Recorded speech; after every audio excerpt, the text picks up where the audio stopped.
तर सर्वप्रथम मी आज बेनके साहेबांना भावपूर्ण आदरांजली वाहतो। बेनके साहेब आपल्यामध्ये नाही याच्यावरती खरं तर विश्वास बसत नाही।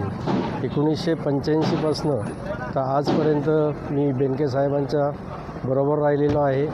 हे राहत असताना बेनके साहेबांचं जे गाव आहे, हिवरे असेल, येडगाव असेल, ओझर असेल, उंब्रज असेल, आम्ही खरं तर आमच्या ह्या सर्व गावांच्या मध्ये कुकडी नदी ही त्या ठिकाणी आहे आणि तिचं जे काही धरणग्रस्त आमचं येडगाव कुकडी प्रकल्प जो झाला तो येडगावमध्ये झाला।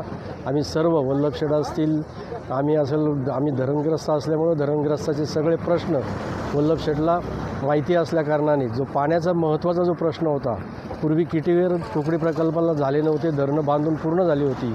तदनंतर आदरणीय शरदचंद्रजी पवार साहेबांच्या मार्गदर्शनाखाली काम करत असताना त्या ठिकाणी किटीवेर ही संकल्पना आणून जुन्नर, आंबेगाव, खेड या परिसरामध्ये शिरूर सगळ्या नद्यांवरती किटीवेर करण्याचं काम त्या ठिकाणी आदरणीय वल्लभशेठ बेनके असतील, नामदार दिलीपराव वळसे पाटील असतील यांनी आदरणीय साहेबांकडून मार्गी लावले आणि सतत पाण्याचं नियोजन करत असताना टेलपासून हेडपर्यंत सर्वांना पाणी समान मिळावं अशी धोरणं त्यांची असायची आणि प्रशासनावरती पकड असल्याकारणाने ते पाण्याचं नियोजन उत्तम प्रकारे त्या ठिकाणी करायचं।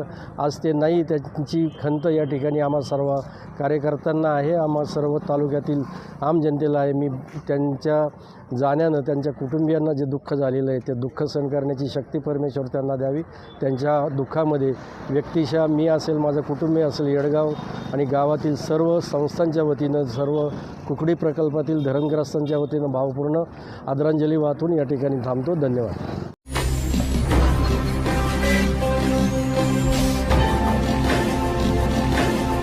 ताज्या घडामोडी आणि नवनवीन माहिती मिळवण्यासाठी समाज दर्पण या YouTube चॅनलला सबस्क्राइब करा आणि बेल आयकॉनवर क्लिक करा।